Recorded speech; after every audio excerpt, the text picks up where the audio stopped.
Рада приветствовать всех любителей вязания. В этом видео хочу показать вам вот такой интересный ажурный узор, который вызывает восторг не только у женщин, но и у мужчин и дарит вам массу комплиментов. И при этом не важно, что вы связали с этим узором, то ли это обычная футболочка со спущенным плечом, которую вы вязали в виде прямоугольника, то ли вечернее платье с удлиненным подолом, то ли уютная шаль. А вязание самого узора доставляет истинное удовольствие ценителям красоты. Вот так узор выглядит при вязании снизу вверх.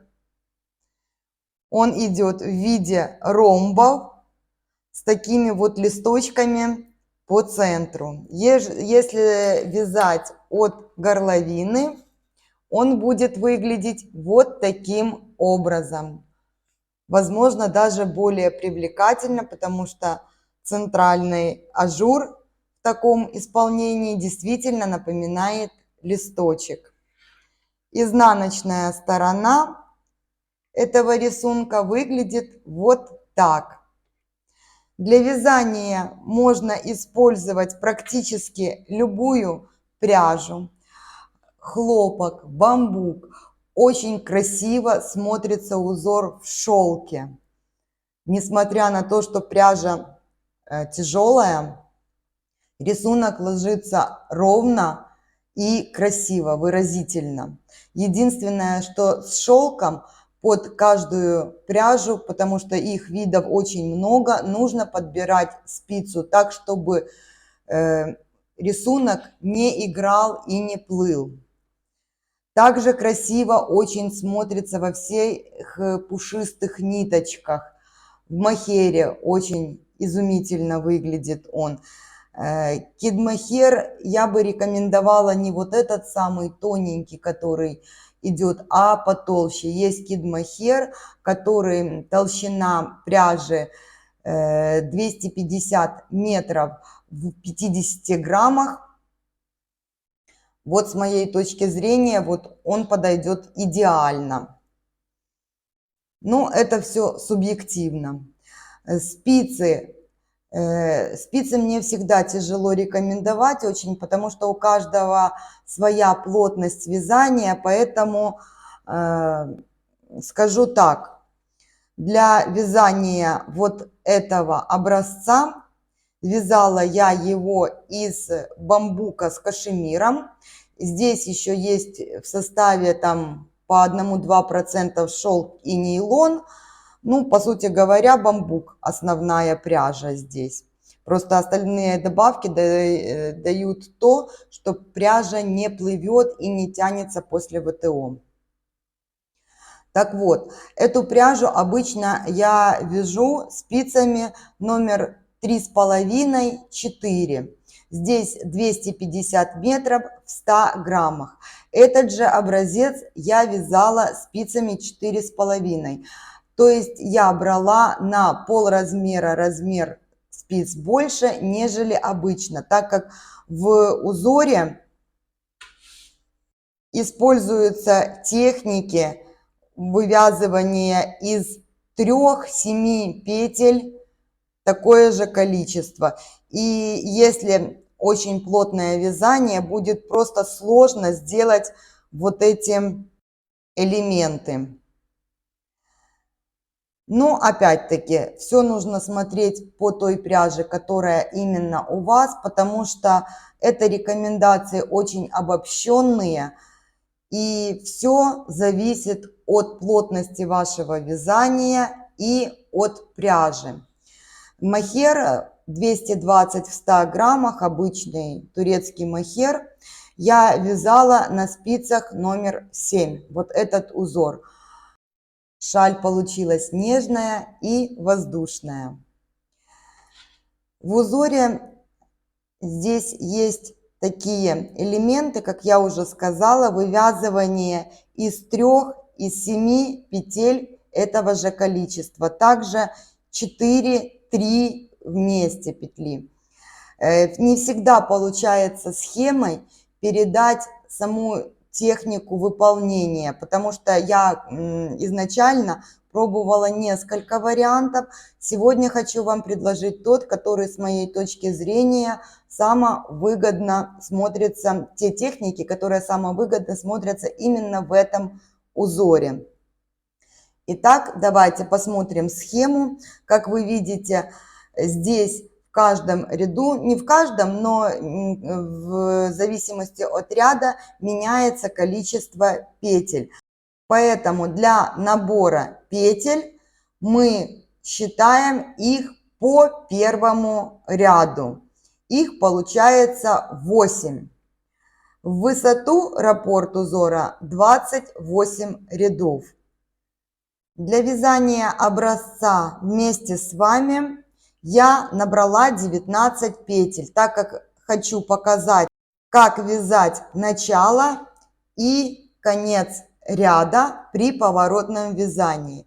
При вязании по кругу вы провязываете просто раппорт узора.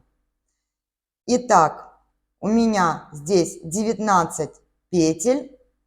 16 это 2 раппорта узора, 1 петля симметрии и 2 кромочные. Первый ряд. Кромочная, 1 лицевая, накид. Дальше по схеме идет из 3 3. Но в первом ряду я это не провязываю, потому что тогда некрасиво смотрится вот этот переход от манжета к узору. Кстати, о манжете забыла сказать, что когда вы будете вязать манжет, провязывайте образец сразу с манжетом, потому что за счет того, что меняется количество петель в рисунке, не все манжеты нужно подбирать под количество петель в раппорте наборного края.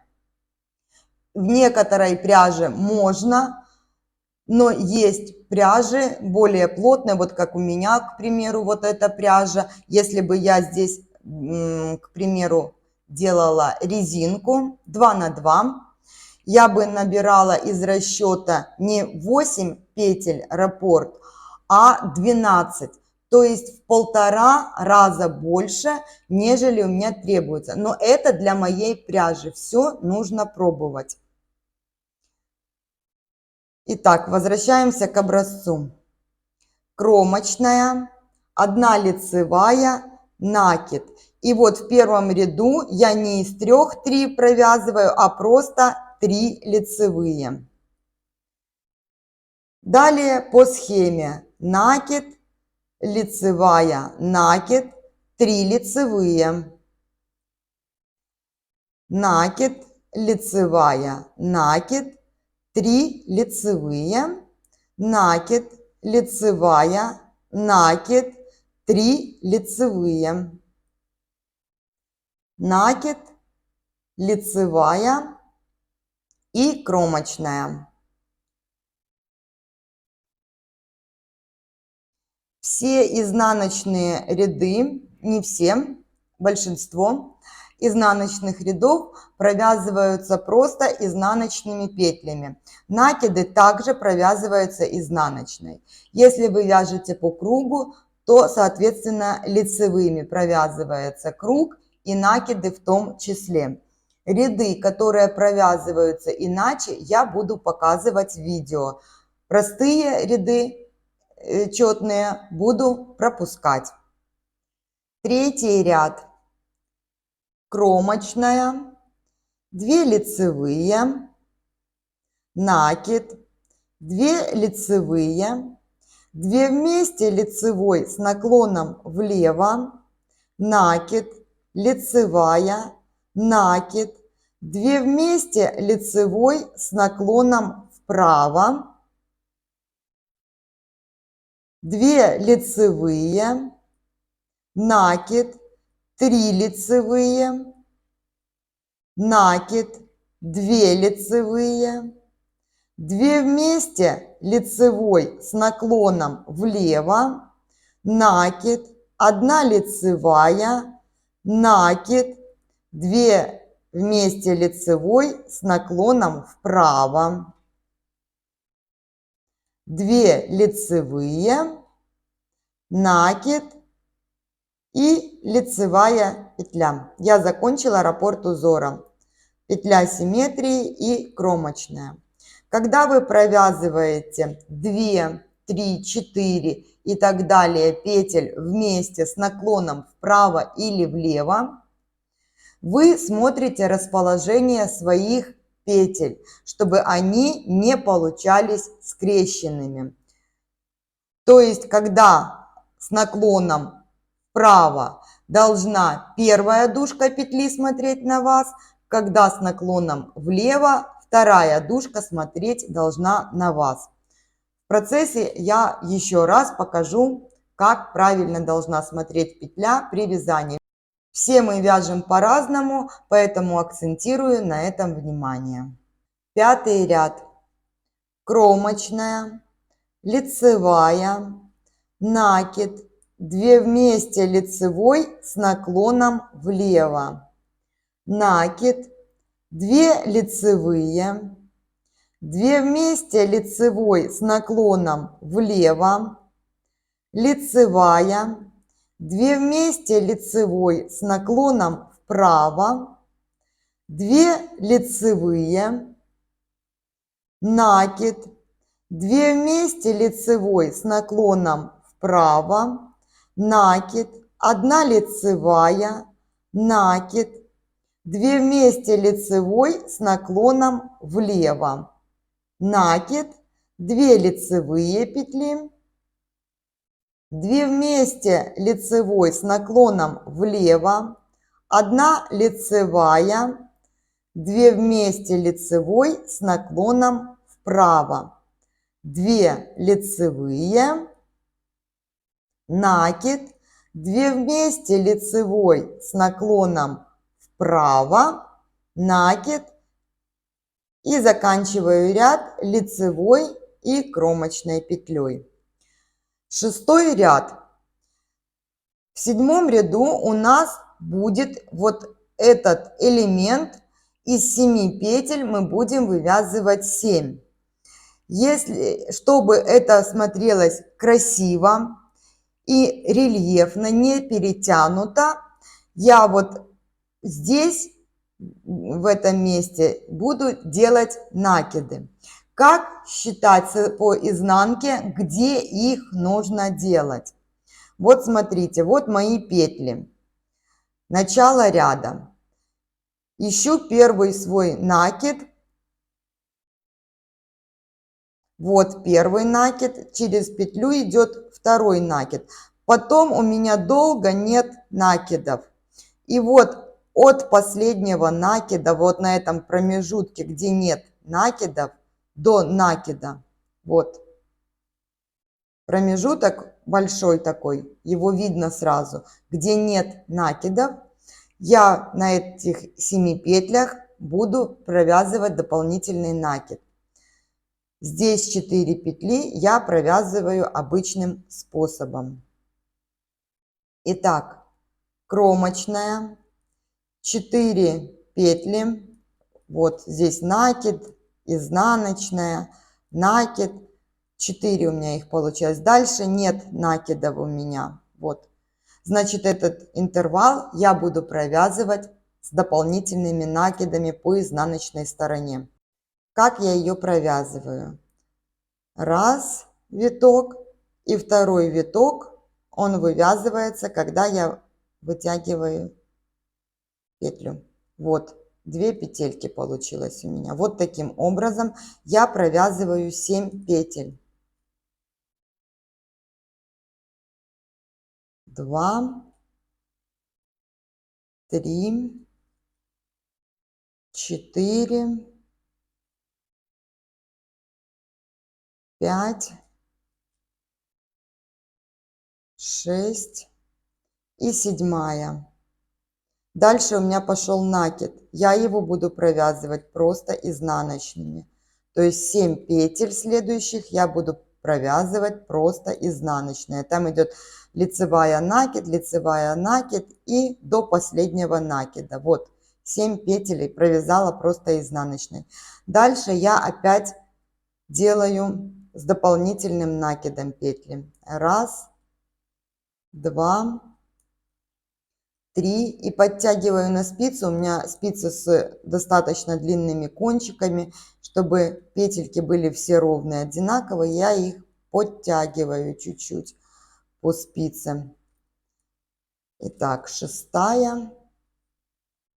и 7.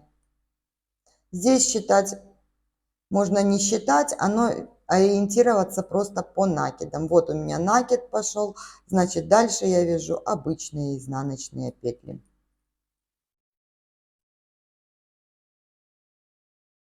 Седьмой ряд. В седьмом ряду мы будем делать вот сам вот этот элемент. Итак, кромочная, 2 вместе лицевой с наклоном влево, накид, 2 вместе лицевой с наклоном влево, накид. Дальше я снимаю вот эти 7 петель и сбрасываю накиды. Раз, два, 3, 4, 5, 6, 7. Затем я их возвращаю на левую спицу. Здесь нужно быть внимательным, чтобы не захватить лишнюю петлю и не сбросить вот этот накид, который мы уже провязали. Вот этот накид у меня. И здесь 7 петель.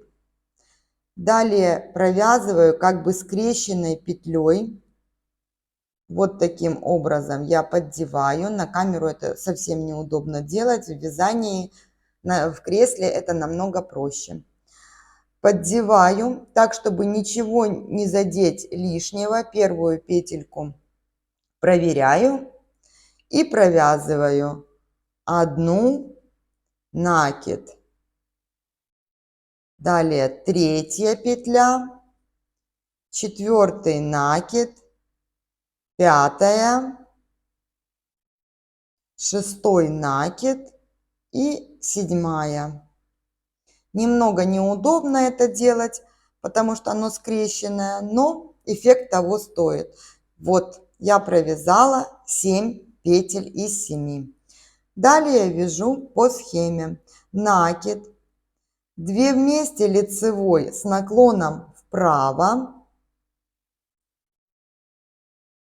накид. Теперь мне нужно вот эти 3 петли провязать вместе со второй центральной петлей. Я 2 петли переснимаю на правую спицу. За работой поднимаю первую петельку, а перед работой вторую. И меняю их местами вот таким образом. Затем их провязываю как 3 вместе одной лицевой. Вот так. Накид, 2 вместе лицевой с наклоном влево, накид и еще раз из 7 7. Раз, два, 3, 4, 5, 6, 7. Пересняла все 7 петель, вернула их на левую спицу, посмотрела, посчитала, чтобы ничего лишнее я не взяла, и накид остался на спице, на правой. Затем скрещенной петлей вот таким образом я буду вывязывать из 7 7. Раз. И когда вот вывязываете, чуть-чуть как бы вытягиваете петельку, чтобы они не были у вас стянутыми.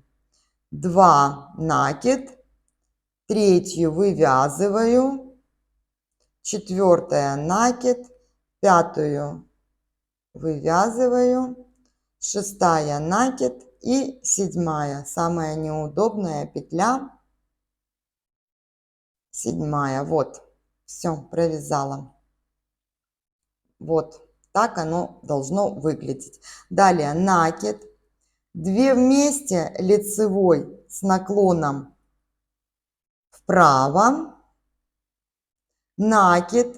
Далее вы вяжете по схеме 3 вместе со второй центральной петлей. Я заканчиваю ряд, поэтому буду провязывать не 3, а 2 вместе лицевой с наклоном вправо.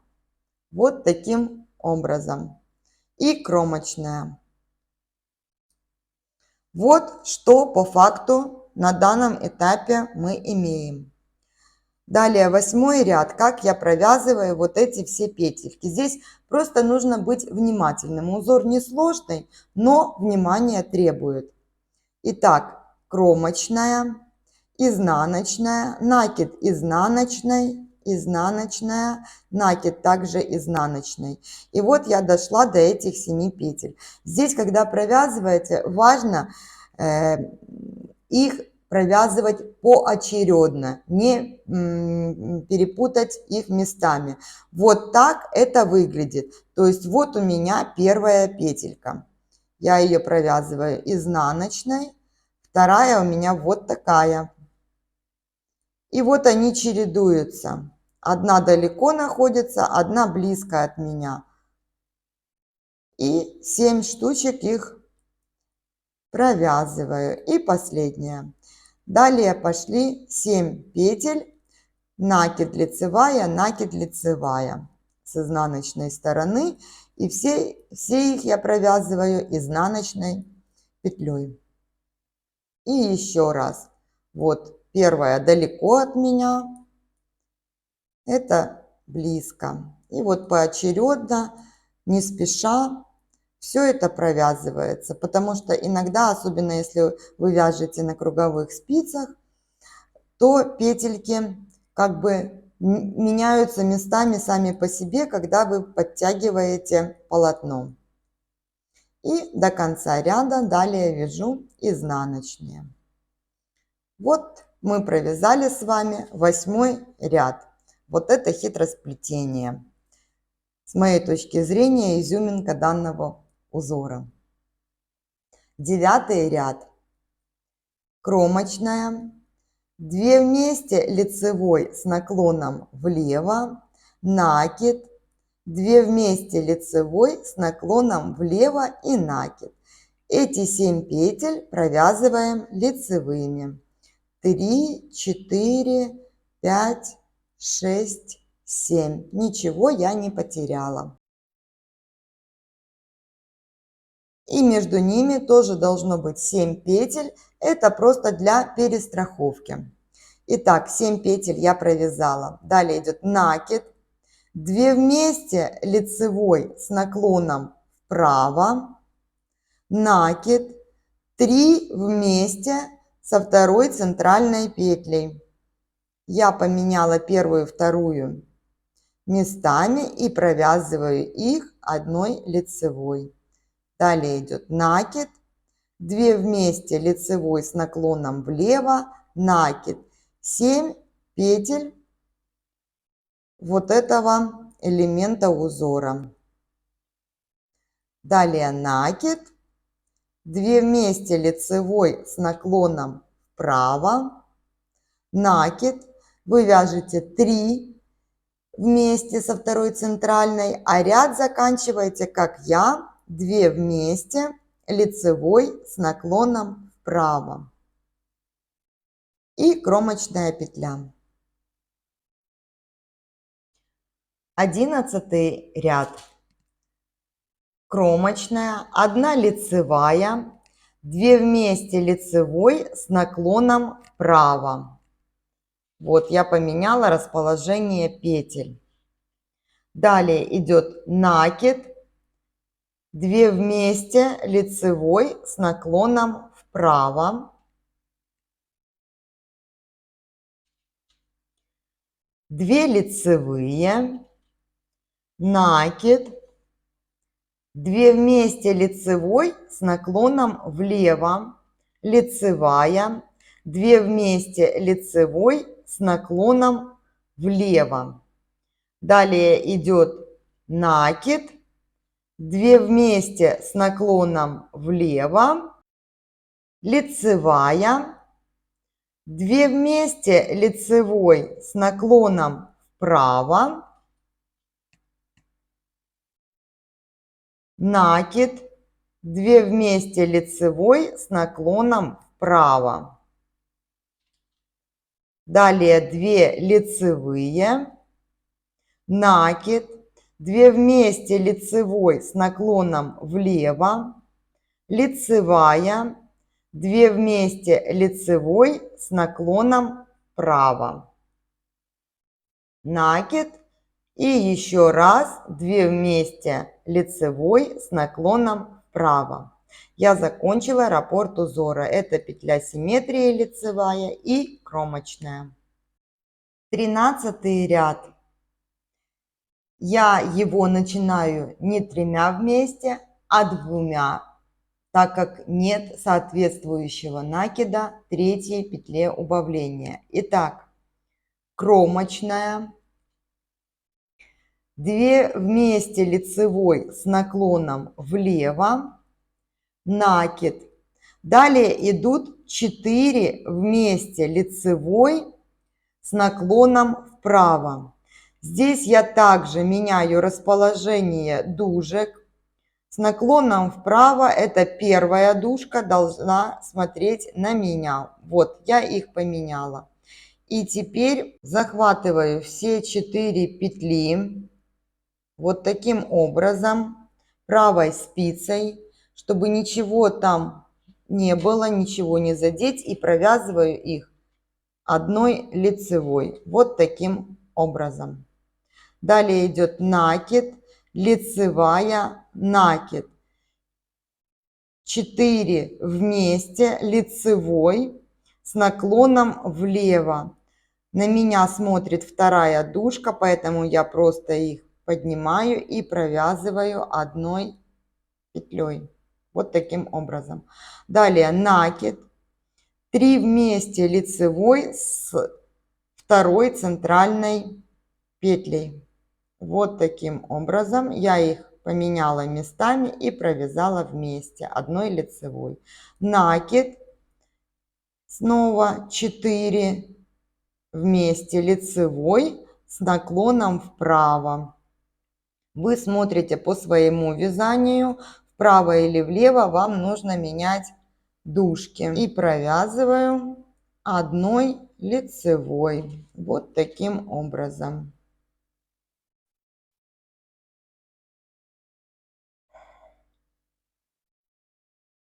Далее накид, лицевая, накид.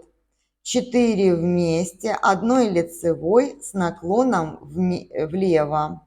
Вот так. Накид. И ряд заканчивать я буду 2 вместе с наклоном вправо. Вы же продолжаете вязать по схеме 3 вместе. То количество раппортов, которое нужно для вашего изделия. 15 ряд. Начинаю я его с кромочной, одной лицевой, накида. Далее у меня идет вот из этих 3 петель мне нужно вывязать 3. Чтобы это красиво выглядело, я, как и при 3 вместе, первую и вторую петли меняю местами, чтобы вторая у меня была по центру.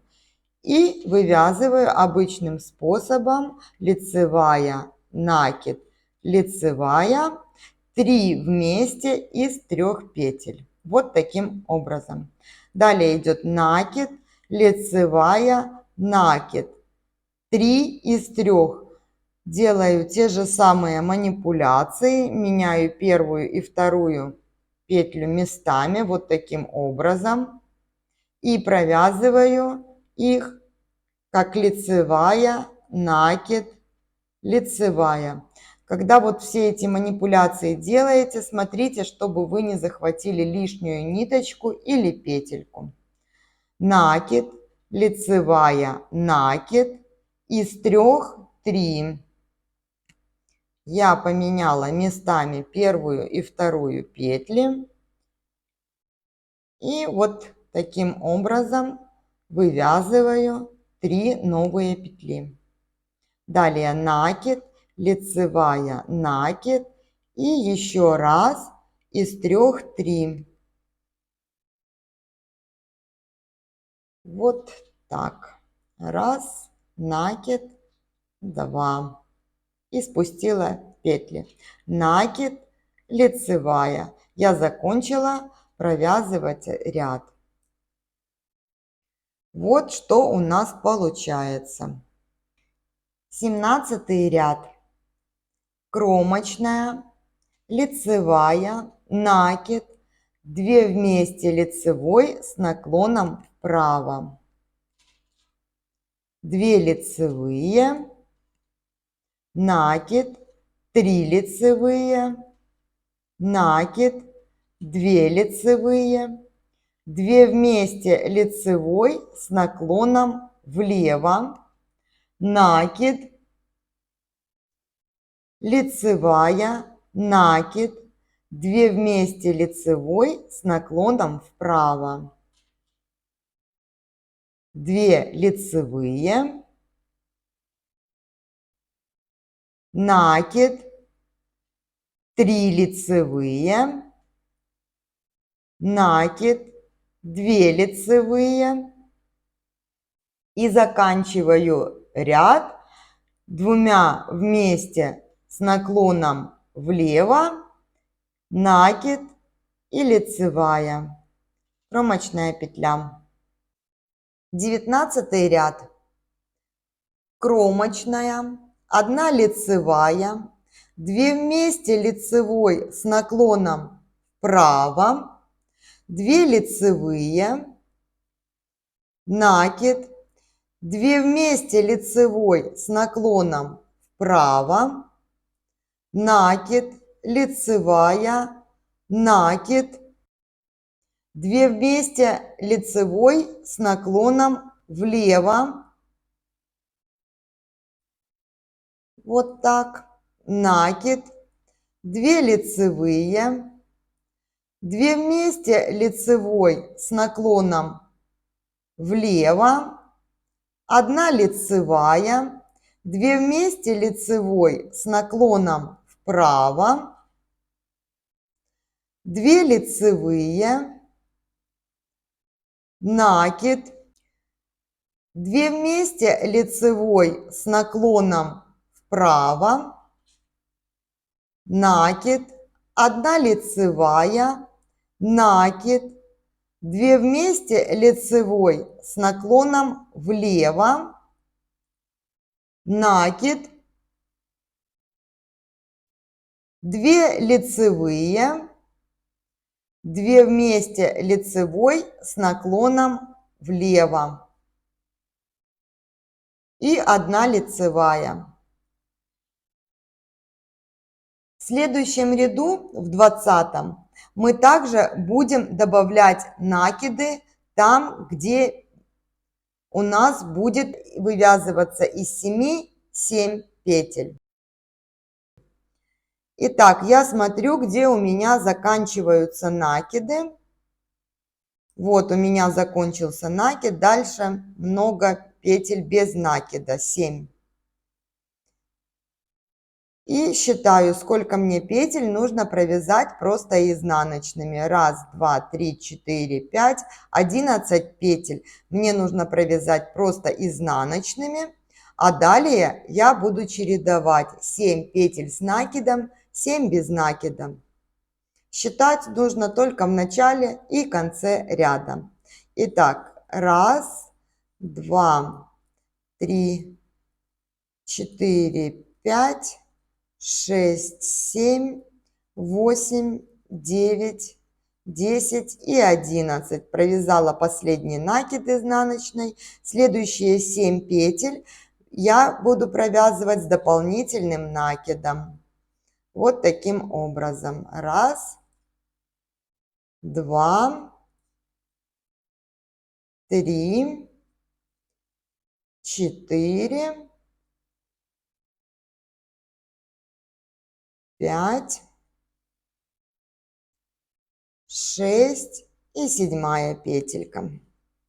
Далее у меня идет вот накид, и я буду провязывать 7 петель без накида и таким образом чередовать до конца ряда. В конце ряда у меня должно быть 11 петель без накида. Это просто я проверяю сама себя. 2, 3, 4, 5, 6, 7, 8, 9, 10, 11 и кромочная. Я не ошиблась. Я просто в таких узорах проверяю сама себя, потому что много различных элементов вязания используются. И чтобы не заблудиться в накидах и убавлениях, вот таким образом себя проверяю. Итак, 21 ряд. Кромочная. 4 лицевые, 2, 3, 4. Далее идет накид, 2 вместе лицевой с наклоном вправо, накид, 3 вместе лицевой со второй центральной петелькой. Я меняю первую и вторую местами и провязываю их вместе лицевой. Накид, 2 вместе лицевой с наклоном влево и накид. Далее снимаю 7 петель, спускаю накиды, сбрасываю их, вот 7, переношу их на левую спицу, смотрю, чтобы здесь у меня остался накид и провязываю таким же способом, как в первой половине раппорта данного узора. Чуть-чуть подтягиваю петлю, раз, накид,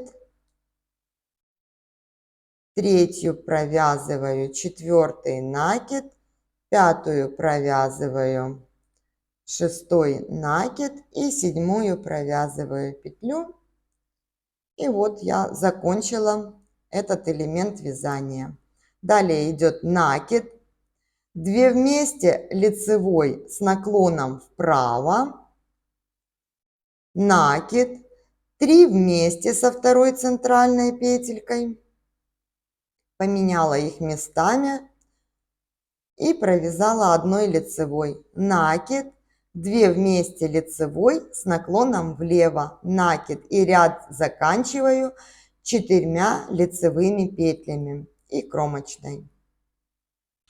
23 ряд. Кромочная, 4 лицевые, накид, 2 вместе лицевой с наклоном вправо, накид, 3 вместе лицевой со второй центральной петлей. Я поменяла местами первую и вторую и провязываю одной лицевой. Накид, 2 вместе лицевой с наклоном влево, накид, 7 лицевых, 3, 4, 5, 6, 7, накид, 2 вместе лицевой с наклоном вправо, накид, 3 вместе лицевой со второй центральной петлей. Меняю местами первую и вторую и провязываю одной лицевой. Накид, 2 вместе лицевой с наклоном влево, накид. Дальше вы вяжете по схеме, я заканчиваю ряд 4 лицевыми и кромочной. 25 ряд. Кромочная, накид, 2 вместе лицевой с наклоном влево, лицевая, 2 вместе лицевой с наклоном влево, накид и еще раз 2 вместе лицевой с наклоном влево, 1 лицевая, 2 вместе лицевой с наклоном вправо, накид, 2 вместе лицевой с наклоном вправо, 2 лицевые, 1, 2, накид, 2 вместе лицевой с наклоном влево, 1 лицевая, 2 вместе лицевой с наклоном влево, накид, 2 вместе лицевой с наклоном влево, 1 лицевая, 2 вместе лицевой с наклоном вправо, накид, 2 вместе лицевой с наклоном вправо, лицевая, 2 вместе лицевой с наклоном вправо. Я провязала раппорт узора, накид и кромочная петля. 27-й заключительный ряд этого узора. Кромочная, 1 лицевая, накид, 4 вместе лицевой с наклоном влево. Смотрите, чтобы вторая дужка смотрела на вас и не была петля скрещенной. Далее накид, 3 вместе лицевой со второй центральной петлей. Вот таким образом. Накид, 4 вместе лицевой с наклоном вправо. Я меняю дужку петельки местами, чтобы первая дужка смотрела на меня. Не очень удобно это делать, но мы же не боимся. Далее идет накид, лицевая, накид, 4 вместе лицевой с наклоном влево. Этот маневр попроще в исполнении. Далее накид, 3 вместе лицевой со второй центральной петелькой. Вот таким образом. Далее накид, 4 вместе лицевой с наклоном вправо. Я меняю дужки местами поближе к концу спицы, чтобы потоньше там было. И провязываю 1 лицевую. Накид, 1 лицевая и кромочная. Не скажу, что узор самый простой, но он того стоит. Вот что у нас получилось. Полного ромба вы не увидите, так как, чтобы увидеть полный ромб, нужно еще 1 раппорт в ширину провязать и 8 рядов в высоту. Я провязала вот эту часть, просто эта ниточка потолще немножечко, этого рисунка. Надеюсь, вам узор понравился, и вы обязательно себе свяжете шикарную вещь. Спасибо, что провели это время со мной. До встречи на канале.